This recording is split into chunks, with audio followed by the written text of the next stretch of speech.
The reason for the Dan Dan flow is that I really enjoy conversation with interesting people. And I find a lot of people interesting, and I like to hear their ideas and things they know that I can learn from them and so on. And I want to welcome you to the podcast. Edson, I'm going to get this right. Charikinya? Yes, Charikinya. Charikinya. Yeah, you got it right. Perfect. I'll pat myself. It's a bit of a tongue twister, and even back home, everyone struggles with it. So it's not. It's not a cultural thing. It's the name. It's a tongue twister. So. Okay, I'll take that. Yeah. So you originally you're saying back home. So you originally come from Zimbabwe. Yep. I know you did your PhD in chemical engineering at University of Cape Town. Stellenbosch University. Oh, it's Stellenbosch University. I'm a Mati through and through. Oh, okay. You did postdoc at UCT. Okay, Yeah. That's right. Yeah. And you also did an MBA. Yes, at Stellenbosch University for my sins. Yeah, so I did my master's, my PhD, and my MBA all at Stellenbosch University. So I've graduated there 3 times. Like a Stellies. Yeah, yes. Yeah, I don't know. They keep making me come back. I think there's something that just draws me to... Something in the water. Yeah. Yeah, so... But yeah, I've been... Yeah. So I did my undergrad in Zimbabwe, in Bulawayo, which is the second capital. I'm originally from Harare. That's where I grew up and went to school. And then I left Harare for Bulawayo. And from Bulawayo, after graduating, I worked a bit for Tonga Hewlett as a process engineer. They do sugar, right? Yeah, producing sugar and ethanol. So that was my first exposure to renewables, because we were producing bioethanol before it was even in fashion. Out of necessity, because one of the waste product from sugar is molasses, and from molasses you can actually ferment it into ethanol, which you can blend with petrol. But we were doing it because we were getting rid of a waste product. But with the events and time, it's become now something that's fashionable and has got a market. But that was my first experience in 2003 when I started working at that ethanol plant as a process engineer. Yeah. I've also read somewhere that you said, and now you can correct me if I'm wrong, that undergrad studies didn't prepare you for the real world. I know a lot of people feel that way, but you said from your undergrad studies, you actually went, you worked in that environment. What did you feel was missing? So the undergrad, there's a balance, right? So if you come from engineering, you've got engineering technologists, then you've got engineers which have a Bachelor of Science. So the technologists they don't deal with solving complex problems, so their problems are well defined. So this will be well defined problems, and they solve them with complicated engineering solutions. Yes, but they're well defined. Those be your technicians, your instruments guys. The process control. It's very well defined.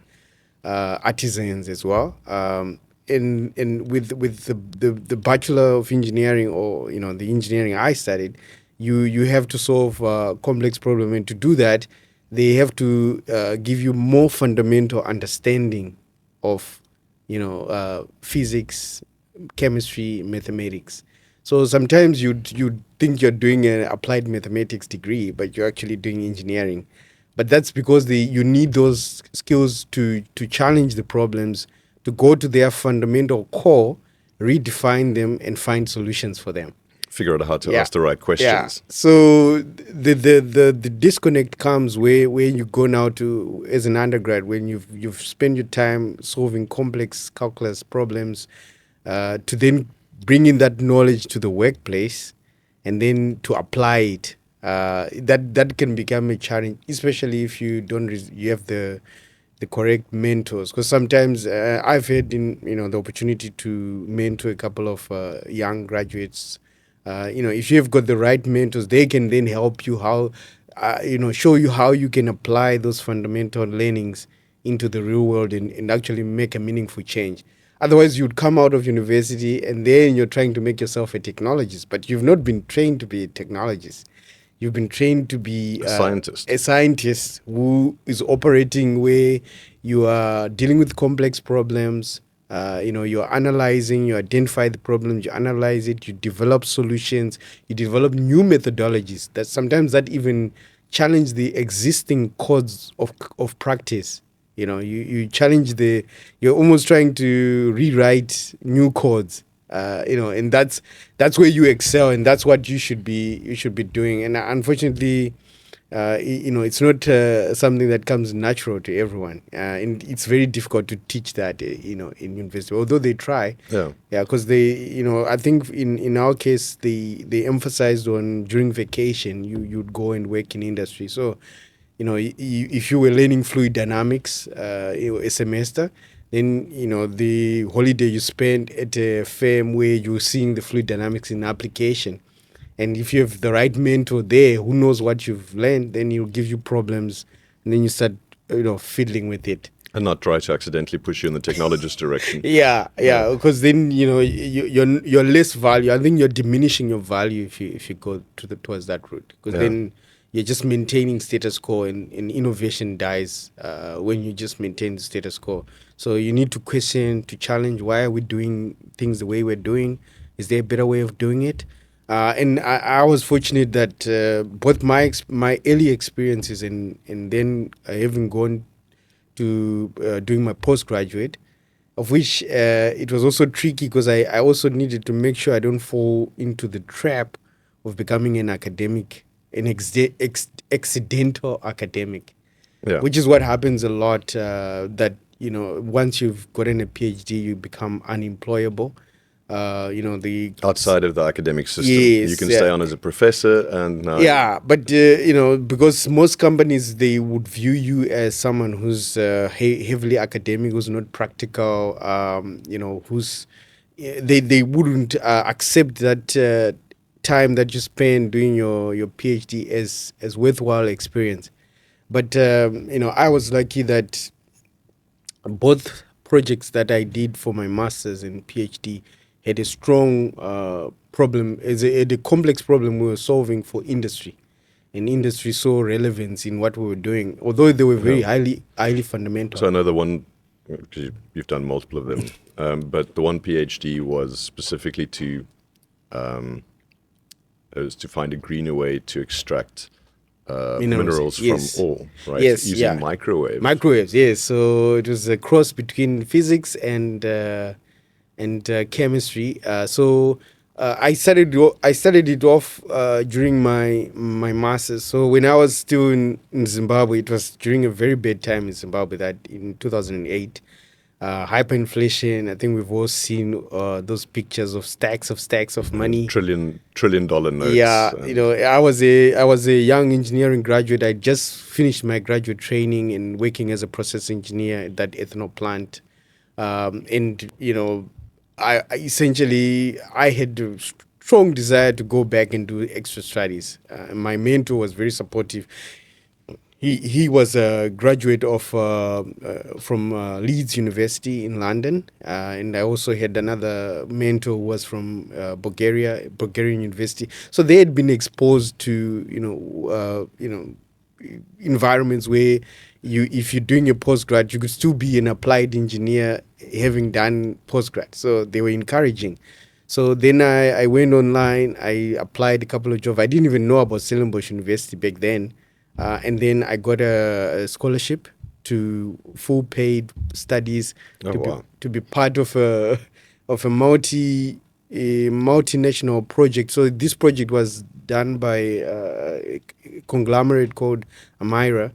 So that was the big players in the mining industry, and they were trying to solve the biggest problem in mining, which is energy. So mining is highly energy intensive. About 60% of energy that's used in the metals that we use every day, from your toothpaste to the car you're driving, about 60% of energy is used to breaking the rocks and extracting, the value minerals out of that. Okay, so it's not the extraction out of the soil and whatever else. 60% of that energy goes just into crushing the ore To be able to separate out, the actual minerals that you're you looking need. for. Yeah. So that's quite, and if you're looking at decarbonization or hitting net zero targets or anything that you want to do, that's the area that you need to solve. But unfortunately, that area is the least area that is benefited from technology. So the current methods of crushing that are used, we've been using them since I think men found Stone Age, when we found rocks and we were able to start, working the rocks to produce metal. It's like Iron Age. Yeah, or whatever, right? it's as old as time. So you just apply brute force. And with the brute force, you crush to the rocks to a powder. Then you apply chemical processes or physical purposes to separate out. Or whatever else. Whatever it is. But the fundamental principle is you need to crush. But interestingly, during those time as well, the early men had already started playing around with heating rocks to crack them. So they would put the rocks in a furnace, and then the rocks would explode, and that was an easier way of doing it. It's easier than having to break it with another rock. But so to go back now to modern times to apply that thermal type of breakage, it's also highly energy inefficient, and you need tons amount of energy to do it. But that's where microwaves come in. So the interesting part about microwaves is that they selectively heat minerals. So you would tune it to a certain frequency. Yeah. And then it would react with whatever. Yeah. So like, for example, your coffee cup, like in the morning, or if you're one who, like me, who likes warm milk at home, you put your warm milk in a coffee mug, you chuck it in the microwave oven. And it's looking for the fluid. It's not going to heat up the coffee mug. It's going to heat up the milk, right? Because you're able to, but your milk is hot.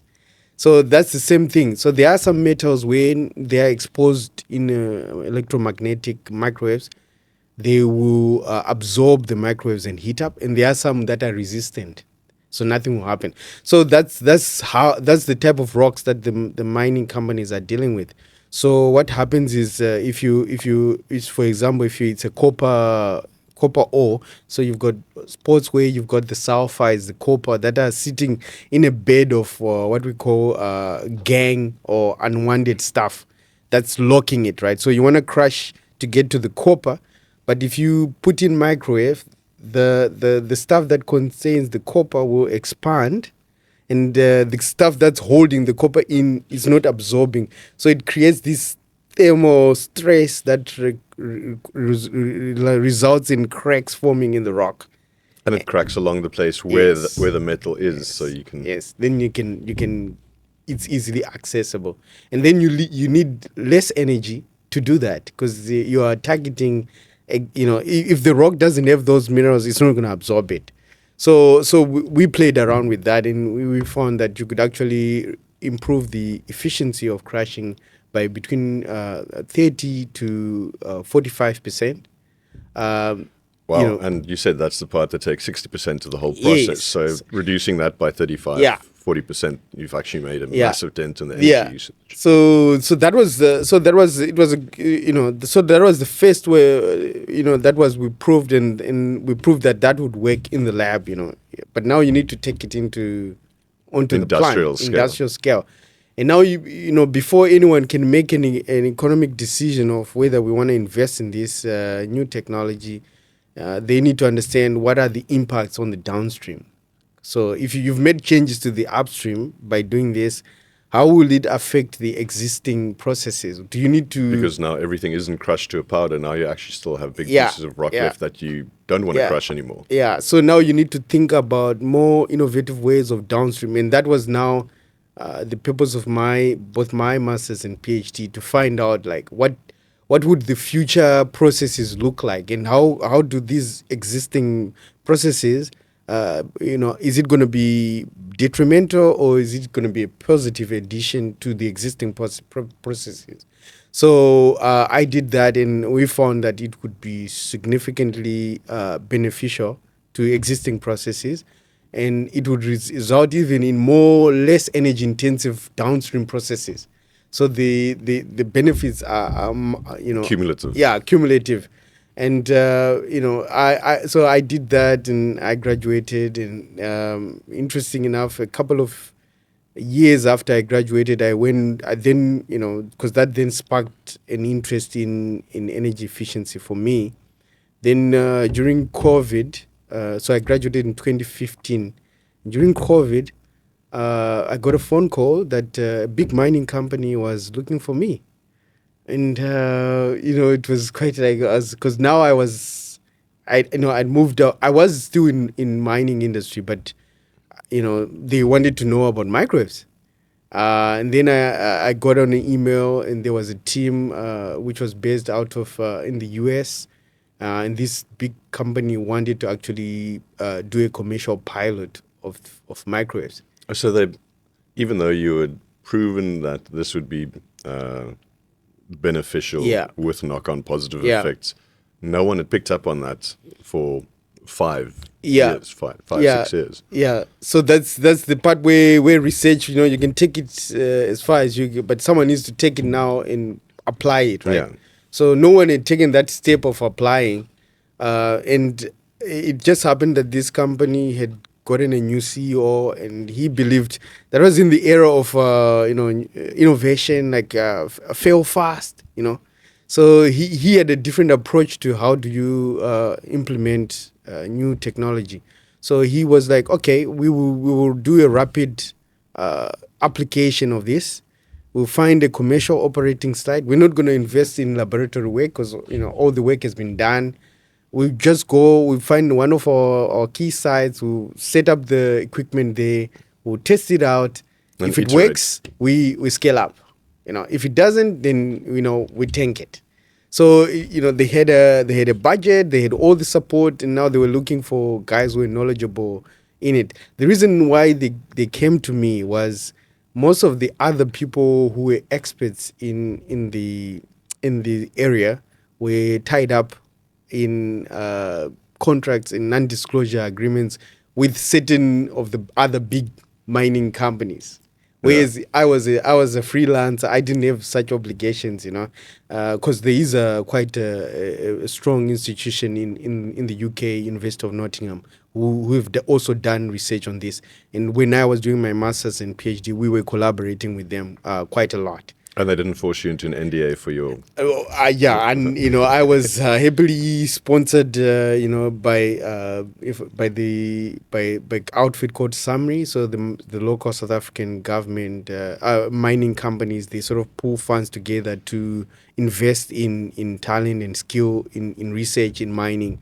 So those are the guys who had funded me, but they didn't lock me up into anything because there was no promise of a job or anything. I just did my research, they paid for it, and I walked away.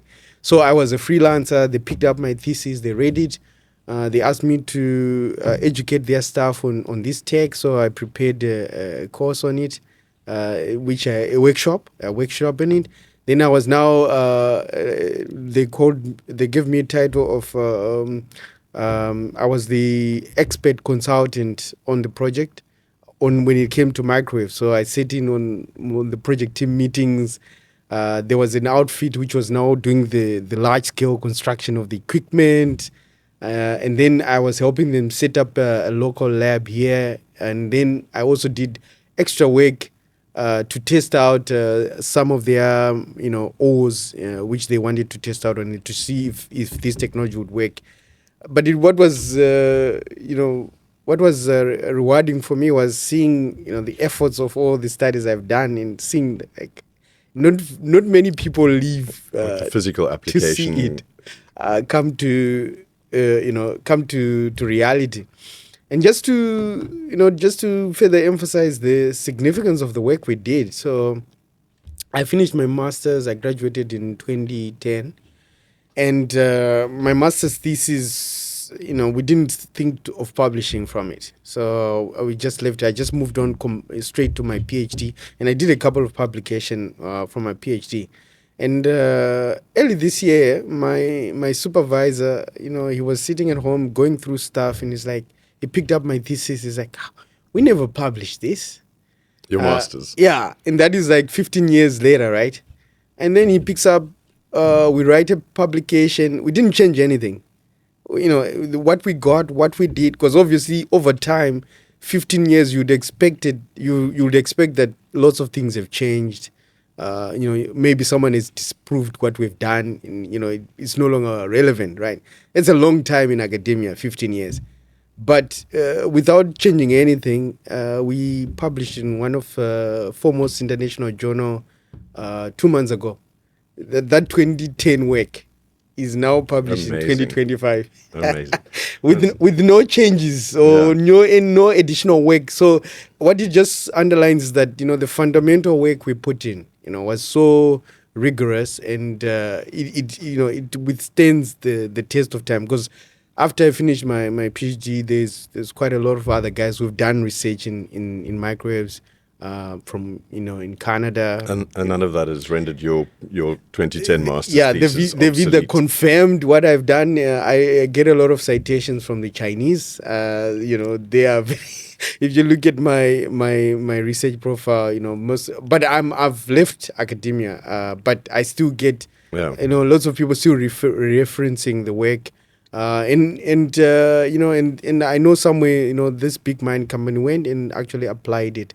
Unfortunately, that's fantastic. I was not able to know how that went and stuff, obviously because of confidentiality and other stuff. But it's also satisfying that the efforts that you put in when you're doing research to see it actually, But so you said at the onset of this conversation that you realized early on that you don't want to get mired in academia. Yeah. And I know you did an MBA, and I know that you sort of a scientist entrepreneur. Yeah. So I think it's great that we can see that the research, like the time in academia, did actually prove to be practical, and obviously it was rigorous. Yeah. And that's all great, but the step into the entrepreneurial side. Yeah. So when I was at UCT, so I was working with Prof. D. Bradshaw. She passed on, but she moved from Australia, and she was starting a center called Minerals to Metals at UCT. And the whole aspect of Minerals to Metal was to bring the SDGs into mining in a practical way. So it was first to map how the SDGs aligned with some of the efforts that were already being done in mining. Because mining, like how I ended up in mining is from my dad. So my dad in the early 70s, he came to South Africa and he worked in the gold mines. It was called Wenera back then. So they used to go around and they would recruit local African men to come and work in South Africa. So he spent some time in the gold mines, and growing up as a kid, he used to tell me stories, about underground and the work he did, and that just fascinated me. It just opened up this new world for me. So I've always wanted to find a way of getting into mining. So without necessarily swinging a pickaxe. Yeah. So I eventually found myself there, and having done this work, because the biggest social impact of the work I was doing, because I also had to ask myself, that was the time when you didn't do technical research for the sake of research. You needed to ask yourself, what social benefit does this bring? And for me, microwaves would result in lower carbon emissions, which will save the planet. Which is lower power use. Yeah. Which means there's more power for other things. For other stuff, So that was. Then she sort of opened up this new world for me. Like, wow, there is a place where the things that the world is pushing towards, which is ending poverty, resources, critical minerals, all those things, batteries that we want to do, renewable, sustainability, water, access to water, health, that there is a way in which mining could make a huge transformative change, especially in Africa, because I'm a very passionate African. I love I love the content, and I would like to see it progress. So, and we sort of started working on this concept that although people view mining in a very negative way, because there are a lot of cases where mining has been done badly, it's damaged communities, it's destroyed the environment. But for Africa, mining could be the catalyst for transforming into other economy. So for a while, I did work on what are the linkages. But so that requires, sorry, I'm interrupting, but Yeah. I know that you've got environmental impact Yeah. assessments, but Yeah. you also at this point have social impact assessments. Yes. And, Yeah. and so if these things are structured in the right way, they Yeah. can on the one hand become a reason not to mine because they take Yeah. so long and are so Yeah. expensive and inhibitive that way. Yeah. But if they set up in the right way, then perhaps, like you Yes. say, they can actually Yeah. So the thesis is that there is a sunset for mining. They know it. If you talk to any miner, he will tell you about life of mine, which is how many years does this mine have. So minings don't exist in perpetuity, and we've seen that in parts of South Africa where you've got ghost towns where there used to be mining, and the mining shut down. The reason that the mine shut down is because the ran resources, out of whatever mineral yeah, they the were resources ran out. So everyone knows it in mining. So how do you prepare for that eventuality where you leave the community, in a better place?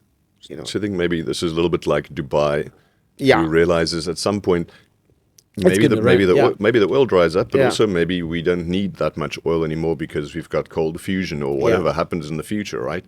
So they want to make sure while the going is good, let's use this money and become a business Yeah. center in the world or whatever else. Yeah, and unfortunately, most of our major mining companies, they report to shareholders, and it's the responsibilities of those who are running it to bring benefit to the shareholder, and sometimes the benefits are financial, so they're not driven by altruistic motives.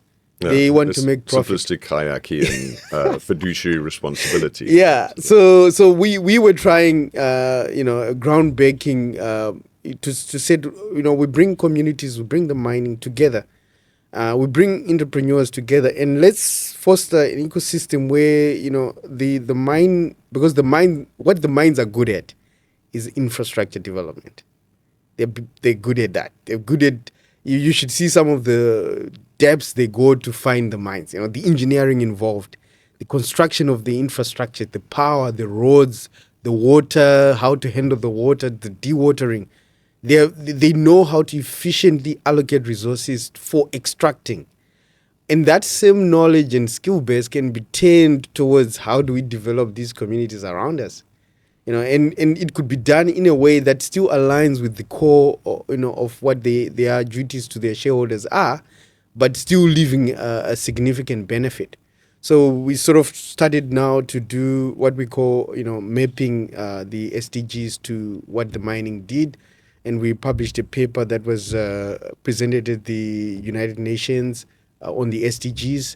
And also, we also did what are the linkages between rural linkages with the mining, because you find, mines might be located in Rustenburg, but if the migrant workers are coming in the Eastern Cape, if there is a massive drop or shutdown of mines in Rustenburg, it's not only going to affect Rustenburg, is going to affect the Eastern Cape, because that's where they're all going to go back there. Yeah, they're going to go back there, but they are also sending money there to support economies in the Eastern Cape.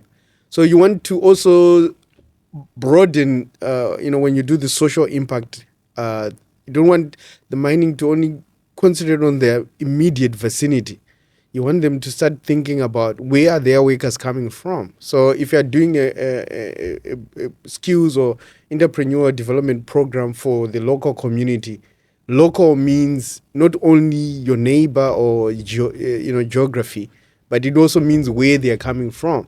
So if you make those communities strong, where these people are coming from, so you sort of protect them from any impacts that might associate with your mine coming to an end, or coal becoming unfashionable and coal mines having to close and people losing their jobs. and that has also impacts, because if you've got strong, resilient communities that are not, that are far away from the mine, you find that energy poverty as well. There's less deforestation, because then they can afford more renewable sources of energy. There's more economy, in terms of business that's happening in those areas, and it can start thriving. But it's a very complex map to paint for people. I mean, it kind of sounds like you have to try and solve all Yeah. the world's problems. With, But yeah, but I think, I mean, if enough people apply themselves with the right kind of clarity, yeah, and you look at the economic impact on people, on the people involved, like you said, maybe who are not there, but where they come from. Yeah. And you make sure that you develop necessary education Yeah. and skills learning, entrepreneurial, this and that, and whatever. So I you mean, that build sounds- schools, you build healthcare, even if it's 300, 600 kilometers from your mine. As long as your workers are coming from there, it means their families are coming from there. So, then you also break this thing where you have generational of people who are always going to end up working in mines, because he's going to have a family, his son is going to work on the mine, then you have a third generation, fourth generation. But what we were trying to do, which they've done successfully, and I've been following what they are doing. They've published a lot of research. They're starting to do research on how these things work. They've developed frameworks to help those who are interested in investing in that space, to direct the mining companies. They also have graduated, engineers that have gone through, this type of research, who can go then and work, and if they become the sustainability officer or the engineer, they are not only thinking about how can we extract more, they're thinking like, how can we make a difference in the space we are. So that was very successful, and then from there, after that, I got an opportunity to go to the US in Florida, to take part in a different project, but that was also a decarbonization project, where we're trying to reduce energy use by using technology. So the principles were the same, but it was sort of like a different environment and different framing. Yeah. I was able to take, those lessons, the deep understanding of the social impacts of what we do as engineers, and how technology can actually improve. That was from my PhD, like how technology can radically transform how things or systems that we already have. And we did a $10 million project where we were retrofitting the massive school districts. So we were giving them new, that was before smart was a thing, the better control of their energy equipment through smart or IoT. It was IoT then. IoT Internet was of Things, was the fashion then. I think we started there back then to start developing platforms of, how could you schedule the air conditioning to match the usage of the space. And we saw a significant drop in energy use, and we even made it to CNN with a little short program that was done over the program, because it was highly successful. We got new equipment. We managed to get debt financing for the equipment, and we managed to also lower the energy bill for the school district. Yeah. So you've got another project that I want to talk about, but I first just want to touch on another idea here. I think there is such a thing as greenwashing. Yeah.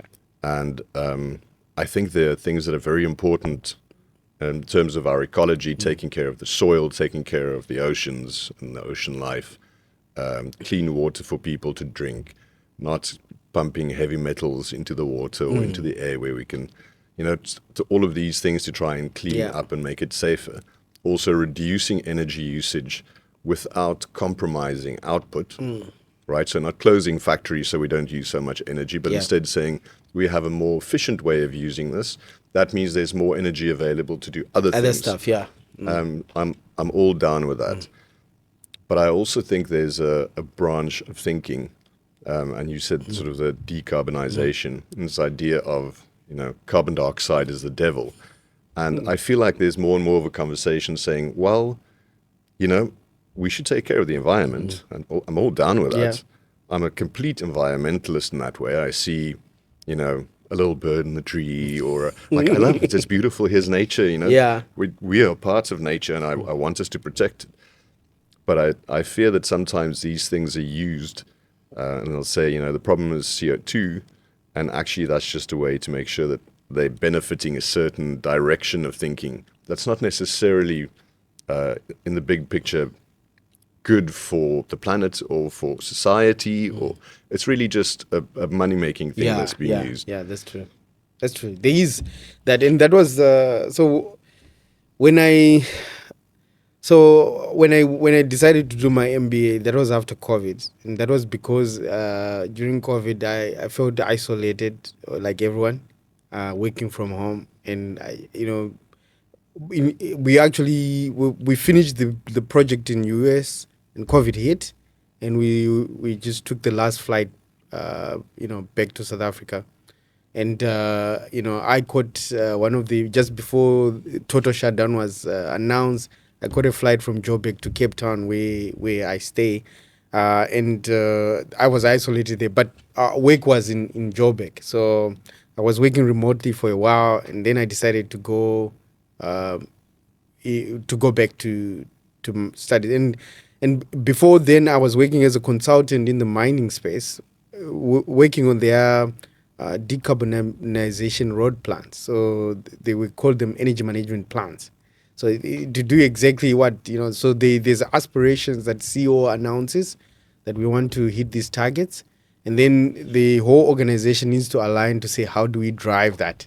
And based on our experience from the US, we sort of, applied that same thinking in the mining. So we went to each of the mining operations, tried to understand how they were using energy, how could technology benefit them, and where there were opportunities of doing that. We needed to come up with a business case that they could take to their investment committee for funding and for implementation. And then so we sort of did that a massive roadmap, and we gave it. And you could see that there are some companies who are genuinely, passionate about it. And then I also found that there were some ideas that didn't make it through due to, obviously, in a space like, for example, I'm using mining as an example. You've got a high turnover of CEOs. So the CEO has got some aspirational, but most CEOs don't last 5 years. And some of these projects, their returns are longer than 5 years. And they take time. So the new and the CEO comes, wants to see in his time, because his bonuses are all attached to. So some new guy comes, he cans the whole team that was working on this cool idea, and he's chasing something else. So one of my research paper that I did as part of my MBA was to look at exactly the issue that you've highlighted, which is the greenwashing and the doing decarbonization for the sake of decarbonization. So I looked at mining companies, obviously, because that's what I know. And I went in and I looked at all the listed mining companies globally. And then I looked at how do they, because then I had this framework where I could map on how they are doing in terms of certain aspects of the SDGs, in terms of sustainability. What are they putting their money towards? Are they doing technology? Are they doing communication? Are they doing social? Because then there's a thing called signaling, market signaling, right? You signal that you want to do this and your share price.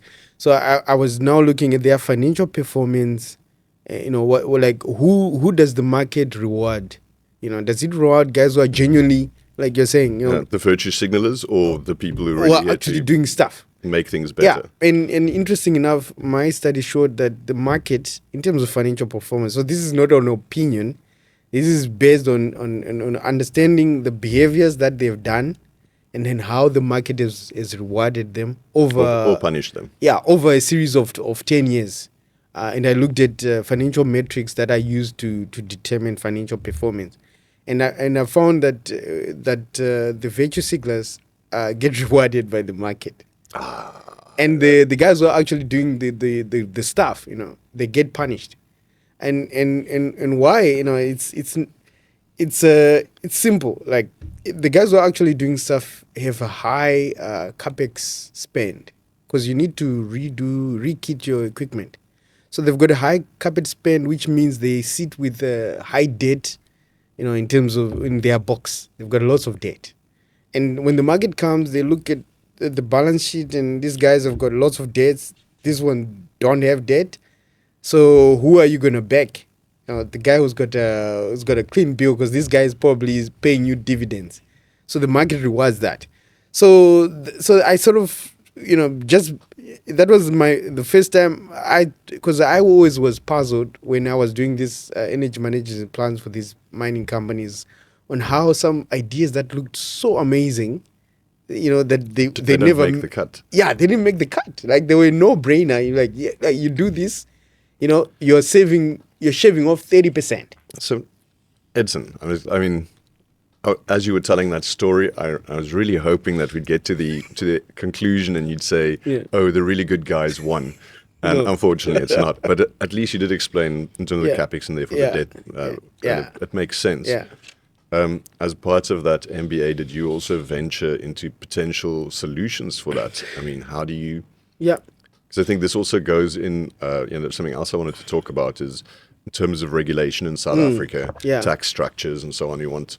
We want ways that encourage scientists and engineers, very talented people, not only for them to stay, for some of them to actually come back to South Africa and potentially even draw other people from around the world here, and then actually have that science and engineering, the innovation, the R&D, all of that, and the bridge that goes into production to actually make it economically viable and how to do that and all of that.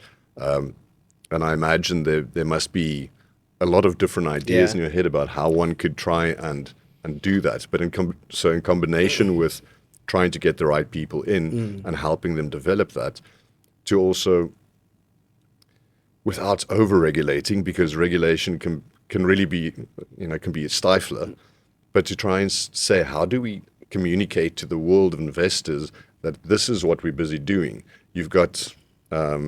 what you're saying, just indicating to people, or actually really doing good something. Stuff, If I gave you the scepter of power, we made you,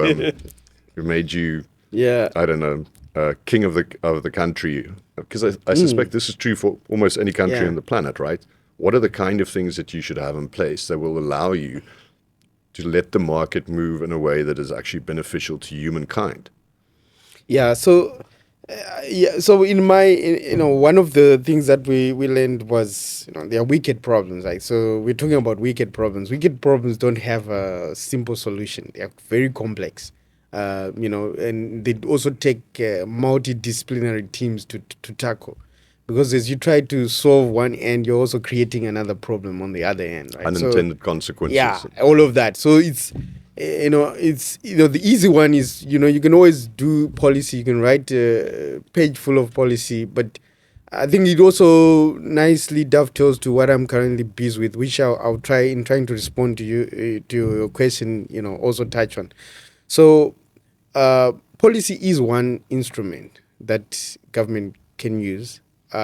Unfortunately, what I discovered in particularly in mining was we tend to borrow policies from, let's say, Canada. It's got a code of practice for mining, and then we sort of like take that and try to apply in our situation. And sometimes it doesn't work, because then you need to balance policy with the need to create jobs, with the need to get the economy going. So it doesn't help to take something that does not fit into your context and just, copy paste. It's easy, you can just go and do a workshop. And there are also things on that side that you don't realize. They don't have the best policy. They could have had a much better policy. Yeah.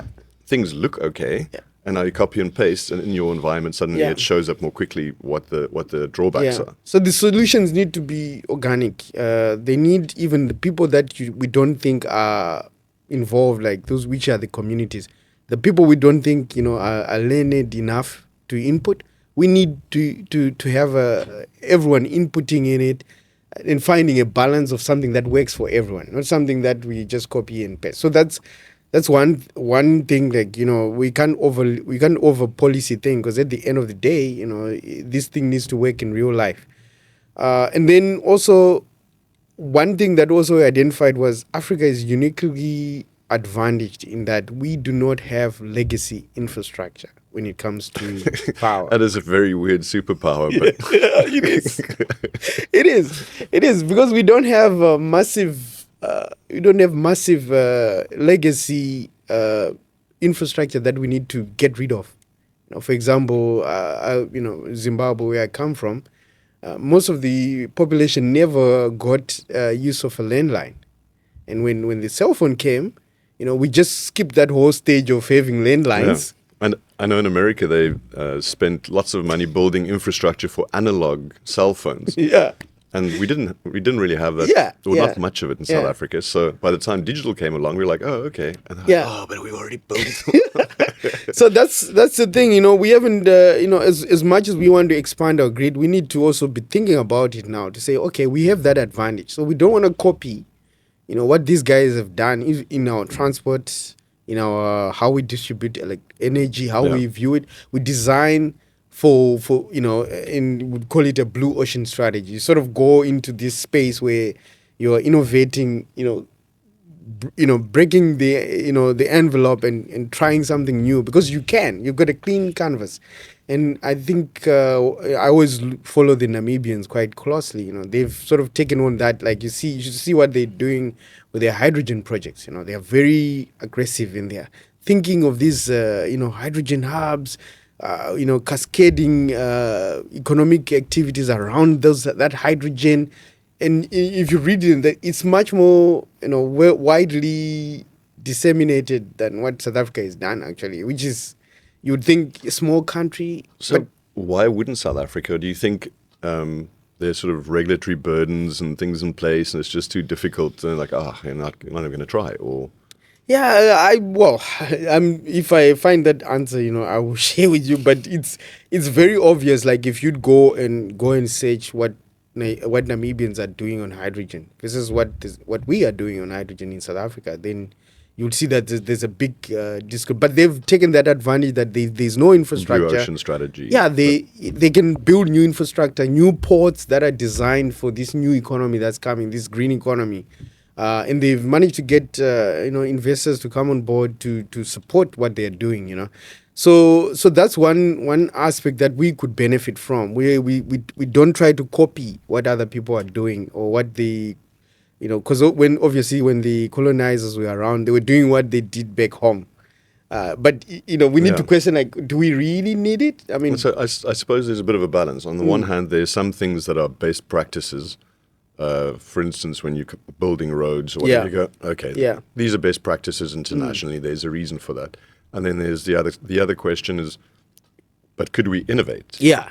And are we really getting the benefits of cutting edge technology that is available that we could apply to whatever that challenge is? Yeah, and I guess we saw that when we had that massive load shedding, how there was a just quick adoption of renewables.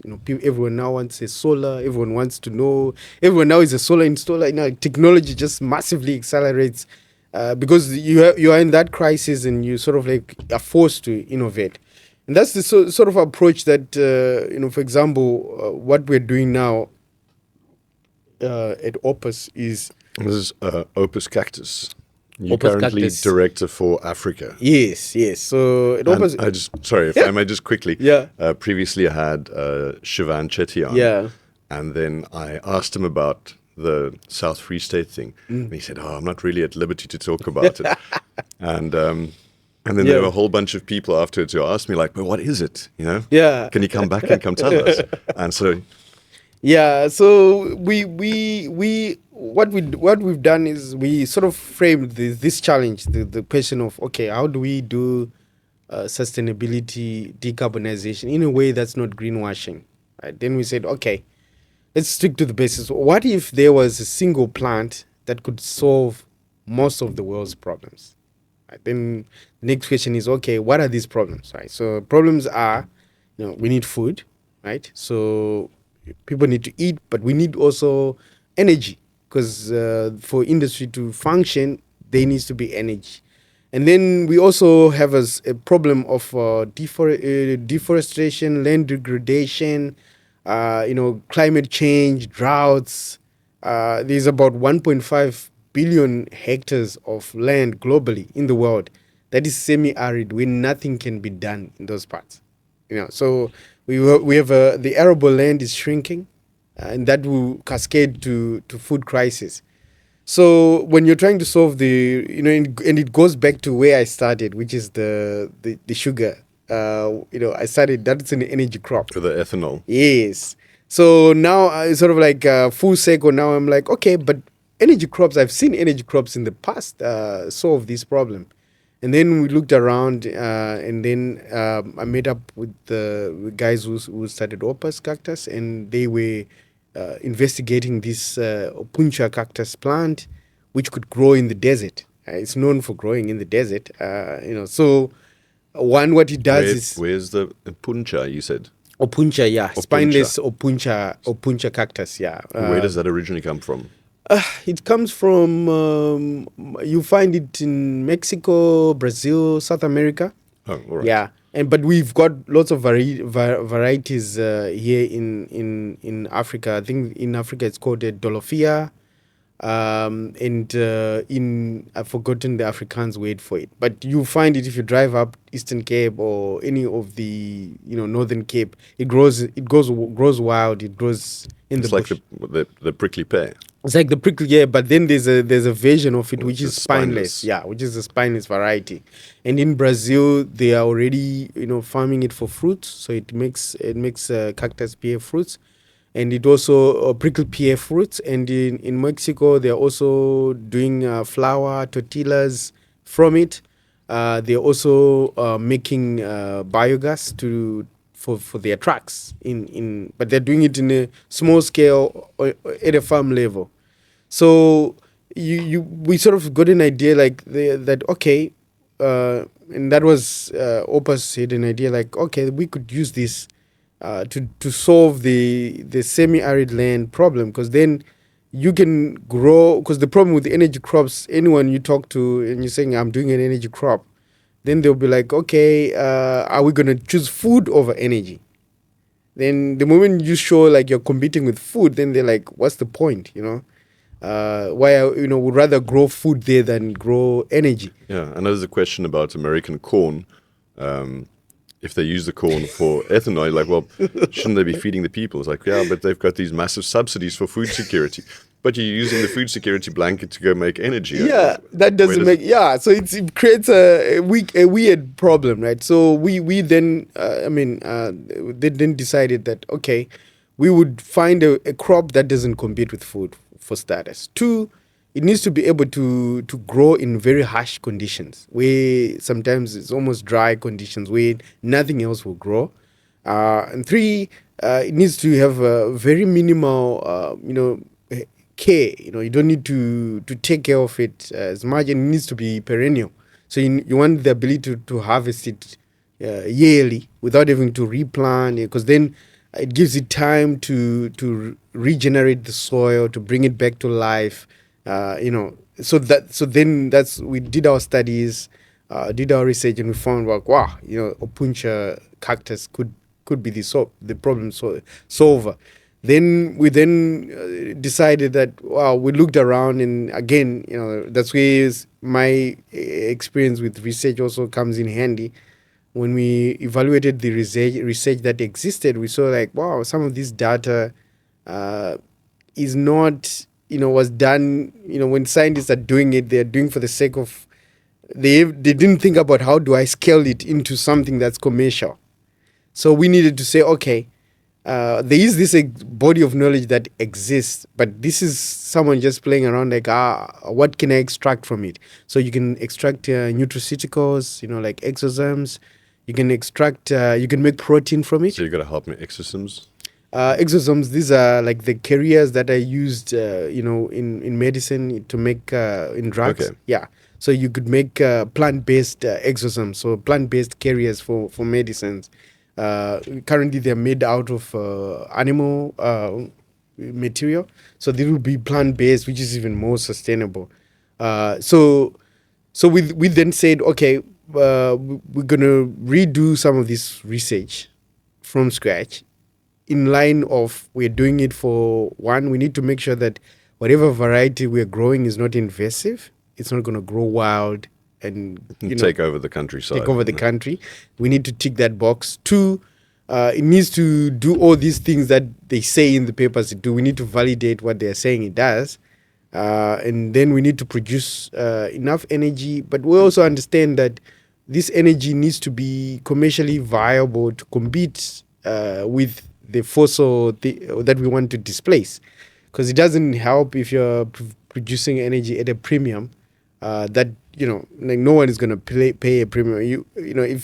If then it just becomes a greenwashing thing again. Yeah, right? It becomes like, if you're told that, you're going to have green coffee, but for you to have green coffee, you're going to pay 3 times more for the green coffee.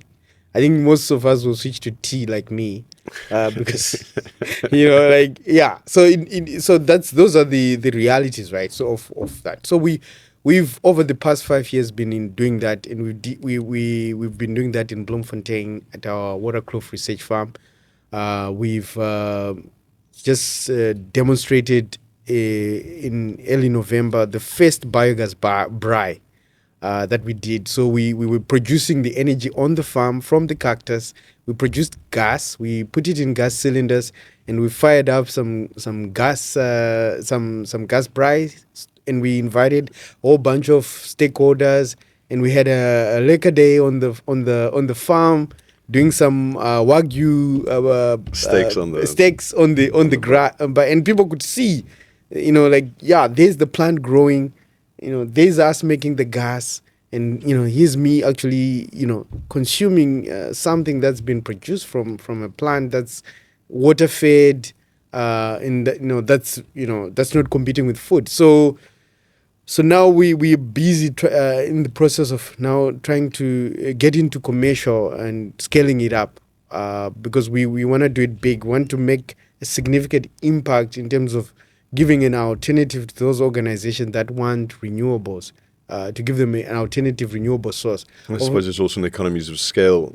At some point of scale, it actually might become, and I'm guessing you'll tell me at what point it actually becomes economically feasible to compete with at least toe-to-toe price of other gas alternatives. Yes, we could, if we started importing gas tomorrow in South Africa, we would be able to compete with landed LNG gas.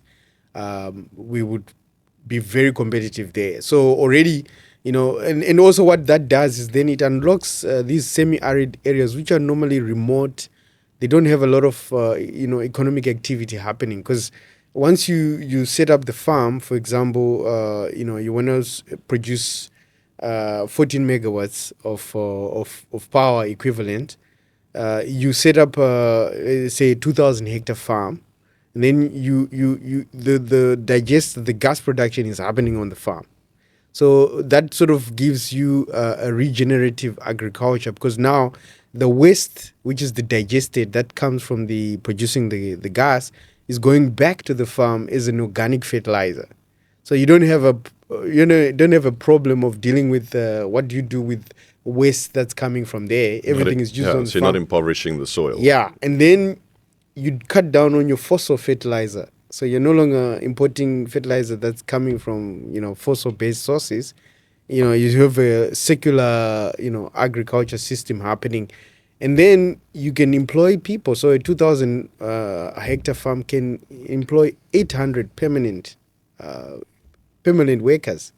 So you can just imagine 800 people who can earn a salary for 20 years. That's the life that we expect you to harvest that plant for.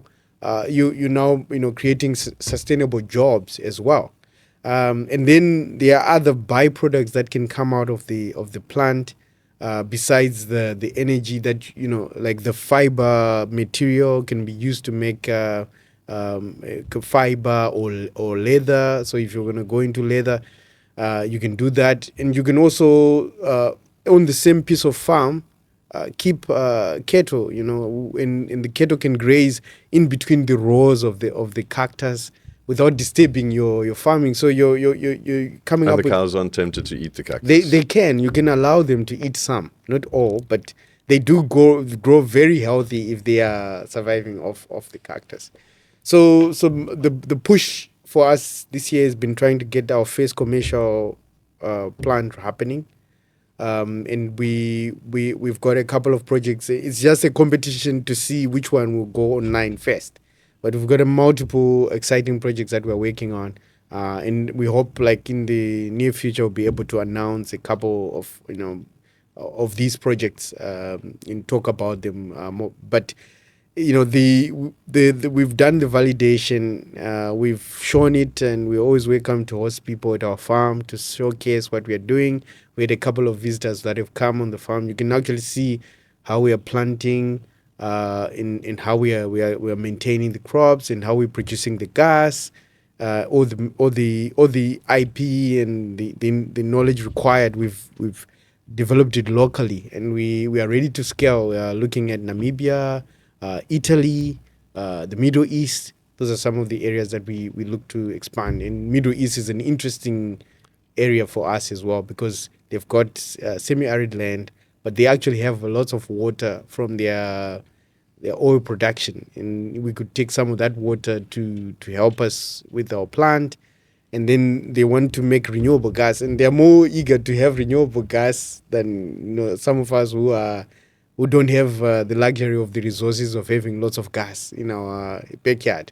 But so that's why we think that's so. And also the plant itself could be a sustainable form of animal feed for some of their animals there as well. So if let's say you've got a farm like this, the idea is, okay, it's mostly here for gas, but suddenly there's a drought in the country, and now there's a feed shortage. Yeah, you can say, well, let's take a certain amount of, we'll sacrifice a certain amount of this crop, sell it or give it away, or whatever the case may be, to keep the livestock alive. Yes, and so it's actually sort of it's a little bit of a backup plan. It's like insurance. So in the past, and I've spoken to some old farmers in the past, that's what the farmers used to do. They would allocate a certain portion of their farm to Opuntia, and during drought season, that's what their cows would live off. So it was like a insurance proof or drought proof exercise that farmers would make as a contingency, because then it just cuts the amount of fodder that you need to bring in. You supplement it, But so now you have that as an option, but you also have a feasible business that can run, and especially at scale. So we actually, to prove that as well, we are introducing about at least 200 heads of cattle on the farm at Waterkloof to demonstrate that. So it's a research farm. So everything we talk about, you can actually go and see it, and it's validated, using rigorous, academic methodologies that can stand any test. And we hope in the next 2 years we can actually see, how we've done this regenerative agriculture, where we are keeping cattle on the same portion of land whilst growing the cactus and doing energy as well. Oh, wow. No, it sounds exciting. I look forward to see which one goes through first, and also which countries are interested, and how quickly you guys expand internationally. And we're looking forward to that. Yeah. So, I mean, I think it's obvious to anyone listening that you're a prolific thinker and a operator, and always busy. And but I also know that you had a little bit of a tough year this year. So it turns out that I finished my MBA in end of 2023, and I got the unfortunate, although I did cum my MBA. Of course you did. Actually, I've cummed all my postgraduate degrees, including my undergrad degree, so I've never graduated with anything else. But I got the unfortunate title of the guy that always dozed off in class. But subsequently, I discovered that it was because I actually had cancer, and I didn't know. And that also, and those who were familiar with cancer, one of the symptoms is tiredness. And so that dozing off during class, which my classmates used to make fun of me for, was because I actually had stage 4 non-Hodgkin lymphoma. So I was actually gradually going into liver failure. And I only discovered that when, I went to the doctor. I was supposed to go for a trip to the UK, and I thought, my energy levels are low. Maybe you'll give me something to boost me, some multivitamin or something. And then I did some tests, and he told me, well, like your liver functioning deteriorating, and you're slowly going into liver failure. You need to go in for extra testing. I spent a week of tests, and I discovered end of February that I had cancer. So, yeah, that sort of put a break on a lot of things because I was very busy doing a lot of projects, and I had to step away, look after my health. I went into treatment. I'm very fortunate that in South Africa there is quite some doctors who have dedicated their lives into trying to find ways of helping people like me. So I received my treatment at well-known hematology unit here in Cape Town.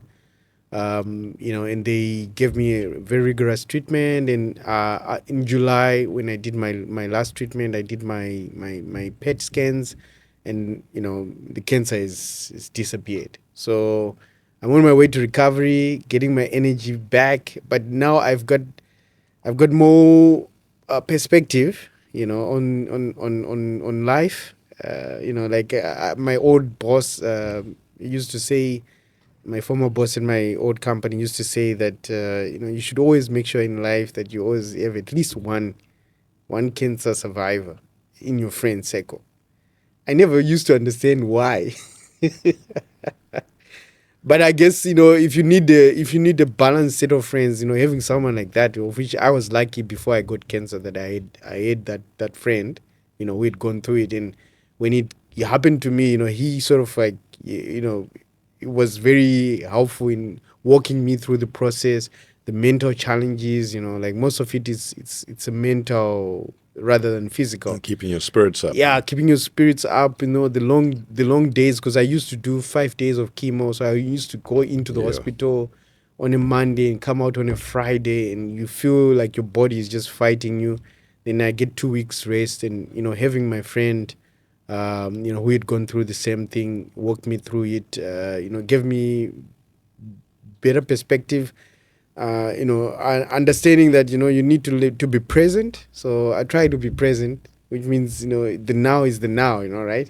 So there's no tomorrow, then I'll do this tomorrow. It's like you do what you can now, when you can, and if you can't, it's okay, but so. And it's also being present with your family. With your family as well, giving time to family, taking a break, putting away the phones, and just allowing yourself to live, to feel, to explore what's going on inside you. Because I'd learned reflective practices as part of the MBA, which is something that Stellenbosch University does quite well. They really ground you in. The moment you start your MBA, you get a journal, and you start reflecting. Journaling, yeah. Yeah. So because reflective leaders are actually more empathetic, because they are able to look back at the decisions they've made, self-correct where they've gone wrong, because they take time to reflect. So that skill also helped me, because I was able to reflect on, the journey. Why am I where I am? What is happening to me? Why is this happening to me? What do I feel about it? And also, I think a reflective practice, something like journaling, but also meditation, prayer, whatever else. Just sitting on the beach for half an hour by yourself, staring out over the ocean every day, to just be in the present moment, not always be busy with all the many things that's going on in your life. Yeah, I think it just makes us better human beings, And if everyone did that, then we'd have less stressed people, less road rage, lots of people doing abusing substances, or because then you've got a healthier society, and that's what we need. So now my push is, I've started this journey of decarbonization. I decided to walk away from academia, but I need to leave my mark in the world, and that's my goal. But I need to do it in a healthy, balanced way. And so you've done all of this work over the very many years that you've been involved in this, on sustainability as a very important thing. And suddenly you've kind of realized, oh yes, you have to be sustainable about yourself too. That's the thing, because you always think you sacrifice sleep over work. You're like, I can always sleep, I can always catch up, and then it starts creeping up where you become anxious even when you're supposed to be resting, because you think you should be doing something, and that becomes a vicious cycle. So mental health, I think, if COVID taught anyone anything, I think we've all become more sensitive to issues of mental health. Before, people used to frown upon people who talk about mental health. You sleep too much, or it's like, no, you need your sleep. Eat healthy, get a little bit of exercise. And culturally as well, coming from being an African, mental health is something that's a bit taboo. Not understood. Men don't talk about that. But I think we're becoming more sensitive, and people are, they're finding that they need to be in the right space of mind so that they can be the best of themselves, Absolutely. Yeah.